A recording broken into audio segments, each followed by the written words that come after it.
औज़ुबिल्लाहिमिनश्शैतानिर्रजीम बिस्मिल्लाहिर्रहमानिर्रहीम अस्सलामु अलैकुम वरहमतुल्लाहि अलैहि वबरकातुहू। नाज़रीन इकराम, मैं हूं फैसल सैयद। आप मेरा यूट्यूब चैनल देख रहे हैं। उम्मीद करता हूं आप जहां भी होंगे रब ताला की पनाह में आफियत से होंगे। नाज़रीन, कराची के बलदियाती इंतखाबात और उसमें पीपल्स पार्टी की लीड और पीटीआई बॉटम में और जमात इस्लामी की भी मुतअद्दिद सीटों पर कामयाबी। इसके साथ ही नकाब पोशों का और वोटों के थैलों का और नामालूम इंतखाबी अमले का तज़किरा भी सुनने में आ रहा है। और दूसरी तरफ मरकज़ में शहबाज शरीफ साहब की हुकूमत पर मुसलसल ख़तरे के बादल मंडला रहे हैं। पहले जी कराची में आपको मालूम है आज बलदियाती इंतखाबात हुए हैं और शुक्र है कि पुरअमन तरीके से अंजाम को पहुँचे। मगर उसमें जो सबसे अहम बात है वो है पीपल्स पार्टी ने मैदान मार लिया है। जमात इस्लामी और पीटीआई उन्होंने जो तवक्को की जा रही थी उस तरह से सीटें हासिल नहीं की और अब मेयर जो है वो जाहिर है, वो लगता यूँ है कि वो पीपल्स पार्टी से ही होगा। और ये पीपल्स पार्टी के मेयरशिप के पीछे क्या एमक्यूएम की हमायत हासिल है। एमक्यूएम चूँकि इलेक्शन से दस्तबरदार हो चुकी है और दर पर्दा इन दोनों जमातों का आपस में इत्तेहाद भी है।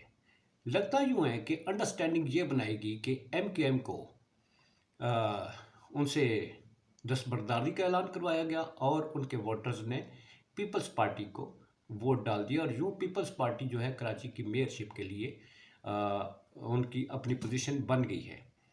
वो क्यों? इसलिए कि जैसा कि गवर्नर जो है वो उसकी जो ताज है वो एमक्यूएम के सर सजाया है। तो कराची की इस वक्त जो वज़ीर आला हैं वो पीपल्स पार्टी के हैं। तो बाकी इसमें लोकल जो बॉडीज़ हैं इसमें भी पीपल्स पार्टी अपना हिस्सा चाहती थी, क्योंकि जैसा कि जरदारी साहब एक फहरिस्त गिनवा चुके थे कि उन्होंने एमक्यूएम को मरकज़ में और सूबे में किस कदर नवाजा है, कितने इक़्तिदार में हिस्सा दिया है। तो ज़ाहिर है इसमें अंडरस्टैंडिंग तो यही बनती थी कि एमक्यूएम अगर उस इलेक्शन में हिस्सा ना ले तो तभी पीपल्स पार्टी मैदान मार सकती है। यही स्ट्रेटजी थी पीटीआई के साथ मुकाबला करने की। इस वक्त पीटीआई जो है उसकी जमात इस्लामी भी अपने पोजीशन बनाने में कामयाब रही है। देखा जाए तो पीटीआई ने भी सीटें ली हैं, अच्छी खासी सीटें ले ली हैं, मगर वो जो एक्सपेक्ट किया जा रहा था वो नताइज नहीं है। इसके अवामिल क्या है?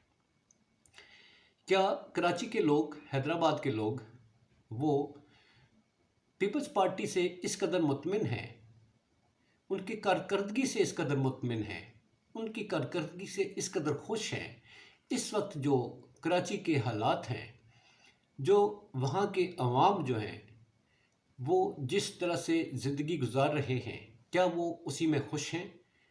जैसा कि हम देखते हैं जब मीडिया के लोग जाते हैं तो वहाँ नाराज़गी का इज़हार किया जाता है। पानी के मसाइल और डकैती, चोरी, राजनी, स्ट्रीट क्राइम्स, कत्ल, बुताखोरी, टारगेट किलिंग, तो लोग वो लेके शिकायत कर रहे होते हैं।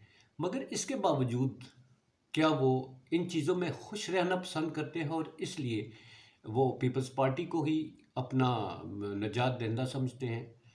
अगर पीटीआई की तरफ आया जाए तो पीटीआई की क्या फुकदान है?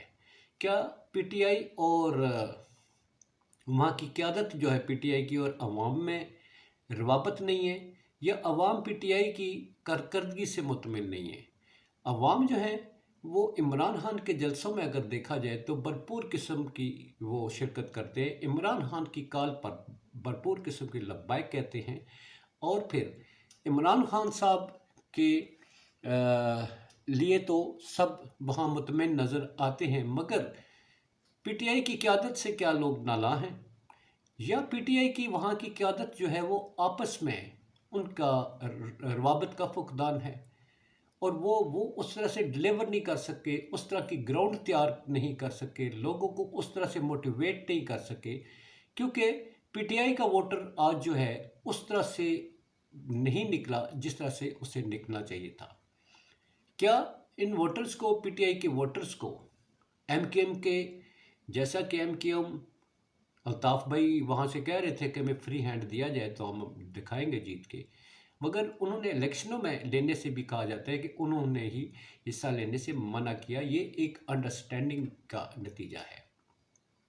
क्या लोगों को हरासा किया गया पीटीआई के लोगों को? क्योंकि बाकी तो इनका स्ट्रक्चर एमकेएम का तो उसी तरह वहाँ मौजूद है ना, उससे तो कोई इनकार नहीं कर सकता। तो लोगों को हरासा करना, वहाँ के सेक्टर कमांडर्स, सारा कुछ, मतलब एक पूरा इनका सेटअप वो वहाँ पर मौजूद है। इसकी ये वजूहात भी हो सकती हैं।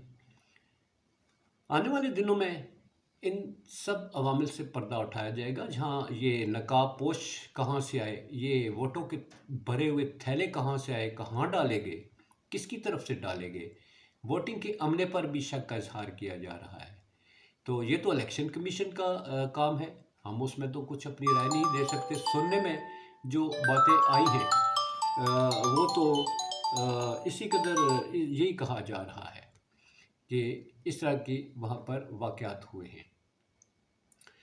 अब मरकज़ में शहबाज शरीफ साहब जो हैं, उनकी हुकूमत जो है वो मुसलसल ख़तरे में है, क्योंकि पीटीआई की तरफ से जो इस तरफ इस वक्त जो मूव की जा रही है वो है शहबाज शरीफ साहब एतमाद का वोट लें। अब शहबाज शरीफ साहब एतमाद का वोट लें, क्या एमक्यूएम जो है वो मरकज़ में इनका साथ देगी? एमक्यूएम बज़ाहिर तो पीपल्स पार्टी से नाराज़ नज़र आती है। पीपल्स पार्टी मरकज़ में इत्तेहादी है इस मौजूदा हुकूमत की। अगर एमक्यूएम पीपल्स पार्टी से नाला है, जैसा कि वो कहते हैं हम जमहूरियत के साथ खड़े हैं, जमहूरियत को बचाने के लिए खड़े हैं, हम गवर्नमेंट लाने वाले लोग हैं, गवर्नमेंट भिजवाने वाले लोग हैं, बड़ी गहरी बातें करते हैं वो लोग। और सूबाई क़यादत से वो नाला अगर हैं तो ज़ाहिर है वो मरकज़ में फिर नाला नहीं होंगे पीडीएम से। अब अदम एतमाद के वोट में उनका किरदार क्या होगा? क्या इमरान खान साहब जो है ये एतमाद का वोट लेने का, अगर अलवी साहब कहते हैं, क्या इमरान खान साहब के पास इतनी स्ट्रांग ग्राउंड मौजूद है कि वो मरकज़ में कामयाब होंगे? सुनने में ये आ रहा है कि जैसा कि पिछले व्लॉग में मैंने बताया कि 5 लोग जो हैं नून लीग के, उन्होंने रेजिग्नेशंस जो हैं वो इमरान खान साहब के पास सबमिट किए हैं। अगर तो ये वाकई सच है तो फिर तो 5 का नंबर जो है वो कम हो जाता है। या तो 1-2 सीटों की बल ये गवर्नमेंट खड़ी है, 5 सीटें तो बहुत बड़ा एक गैप है। तो अगर ये वाकई वो 5 लोग पक्के पीटीआई के साथ है, फिर तो ये एतमाद का वोट लेने में हुकूमत जो है वो कामयाब नहीं होगी। जरदारी साहब की दौड़ें काफ़ी लगी हुई हैं। शुजात साहब से भी आज मुलाकात हुई है उनकी, शहबाज शरीफ साहब से वो मिल चुके हैं। वो क्या प्लान बनाने जा रहे हैं? क्या इस हुकूमत को तूल देने के लिए फार्मूले तय कर रहे हैं? क्योंकि उनको अपनी सिंध में जो सीट है, उनकी हुकूमत है, वो उसको खोना नहीं चाहते। वो अक्टूबर से पहले किसी तरह से इलेक्शन नहीं चाहते। अभी तक अगर नून लीग चाहती, नून लीग की क़यादत तो चाह रही थी कि इलेक्शन करवा दिए जाए, मगर इसमें सबसे ज़्यादा जो रुकावट थी वो एक तो मौलाना फजल रहमान थे और दूसरा जरदारी साहब। क्योंकि जरदारी साहब की हुकूमत है, वो उस हुकूमत को, सिंध में हुकूमत को छोड़ना नहीं चाहते। तो क्या वो अब कोई ऐसा खेल खेलेंगे जिसकी वजह से मज़ीद कुछ ऐसा गंद डाल दिया जाए कि ये जो निगरान सेटअप का मामलात हैं इसमें ही कोई रुकावटें डाल दी जाएँ, मगर वो आइन की खिलाफ वर्जी होगी। आइन से रुगर्दानी करते हुए क्या इलेक्शन कमीशन 90 दिन के जो इलेक्शन की पाबंदी है उसमें इलेक्शन नहीं करवाएगा, या वो भी कोई हीले बहाने इस तरह से तराश लेगा कि जिसकी वजह से इंतखाबात की तवालत को सपोर्ट मिलेगी? तो दरपर्दा तो और बज़ाहिर इस वक्त शहबाज हुकूमत जो है वो सख्त परेशानी में मुब्तला है। सारी पीडीएम जो है इस वक्त वो सर जोड़ कर बैठी हुई है कि अगर एतमाद का वोट लेने का कहा जाता है तो क्या उनके अंदर जो लोग मौजूद हैं वो वाकई उनके साथ होंगे या वो उस दिन गैर हाज़िर हो जाएंगे? क्योंकि उन 5 अरकान ने भी यकीन यही दिलाया है कि वो वोटिंग में हिस्सा नहीं लेंगे, गैर हाज़िर हो जाएंगे। आने वाला वक्त बड़ा गेम जो है वो दिलचस्प है। पार्टी जो है वो उसमें कुछ रंग में बंग डलते जा रहे हैं और आने वाला वक्त बताएगा हालात किस वक्त जाते हैं। अपना बहुत सारा ख्याल रखिए। पाकिस्तान जिंदाबाद, पाक अफवाज पाइंदाबाद।